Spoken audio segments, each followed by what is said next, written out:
அப்படியே இல்லைங்க கொஞ்சம் ஸ்ட்ரைட்டாக இல்லைங்க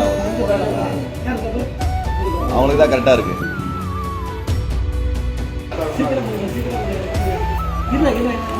ஓகே ஓகே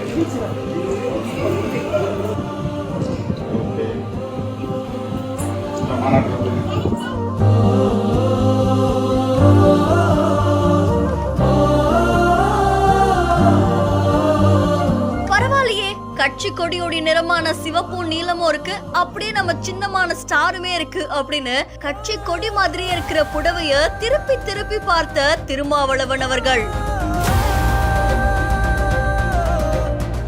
மாதிரி இருக்கக்கூடிய கட்சி பிரமுகர் வீட்டுக்கு போன தொல் திருமாவளவன் அவர்கள் குடும்பத்தோட ஒருத்தராவே ஐக்கியமாகி இருக்காங்க. விடுதலை சிறுத்தைகள் கட்சியுடைய தலைவரான தொல் திருமாவளவன் அவர்கள் சென்னை ஒக்கியம் துறைப்பாக்கத்துல இருக்கக்கூடிய கார்த்திக் அப்படின்றவருடைய இல்லத்துக்கு தான் போயிருக்காங்க. அங்க போய் அவங்களுடைய குடும்ப உறுப்பினர்களை சந்திச்சு அவங்க கிட்ட பேசியிருக்காங்க. கட்சி கொடியோடைய நிறம் பொருந்தி இருக்கக்கூடிய அந்த புடவைய திருப்பி திருப்பி பார்த்து ஆச்சரியப்பட்டிருக்காரு. ஒரே மாதிரி இருக்கு, அந்த சின்ன கூட இருக்குப்பா அப்படின்னு சொல்லி அந்த புடவை முழுக்கவே பார்த்திருக்காரு. அது மட்டும் இல்லாம அந்த குடும்ப உறுப்பினர்களோட சேர்ந்து போட்டோ எடுத்துக்கிட்டாங்க. அப்போ அந்த புடவையில கட்சியோட சின்னம் தெரியல அப்படின்னு சொல்லி அதை சரியா காமிங்க அப்படின்ற மாதிரி அந்த ஸ்டார் தெரியற மாதிரி போட்டோ எடுத்துக்கிட்டாங்க. கட்சி நிறம் பொருந்திய இந்த புடவை தயாரிக்கப்பட்டதுக்கான காரணம் என்னன்னா, விடுதலை சிறுத்தைகள் கட்சி சார்பில் மாவட்டம், ஒன்றியம், அதுக்கப்புறமா நகர் பகுதிகளில் விசிகாவுடைய மகளிர் விடுதலை இயக்க பொறுப்பாளர்களை உடனடியா நியமிக்க வேணும் அப்படின்னு சொல்லி மாவட்ட செயலாளருக்கு அறிவுறுத்தி இருக்காரா. அதோட நடக்க போற மது ஒழிப்பு மாநாட்டுக்கு மகளிர் அணி எல்லாருமே சீருடை அணிஞ்சுதான் வரணும் அப்படின்னு சொல்லி ஆயிரக்கணக்கான சீருடை புடவைகள் தயாரிக்கப்பட்டிருக்கிறதாவும் தெரிவிக்கப்பட்டிருக்கு. மகளிர் விடுதலை இயக்க அணியினருக்கு இலவசமா இந்த சீருடை வழங்குறதுக்கான ஏற்பாடுகளும் செய்யப்பட்டு வருதாமா. எல்லாரும் சீருடை புடவைகளை அணிஞ்சுக்கிட்டு மாநாட்டுல கலந்துக்கணும் அப்படின்னு சொல்லி மாவட்ட செயலாளருக்கு உத்தரவிடப்பட்டிருக்காமா.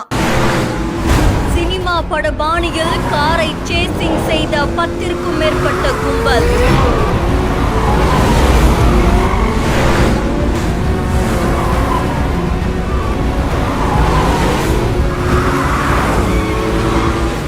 நகையுடன் வந்தவர்களை அதிரடியாக கடத்திய சம்பவம்.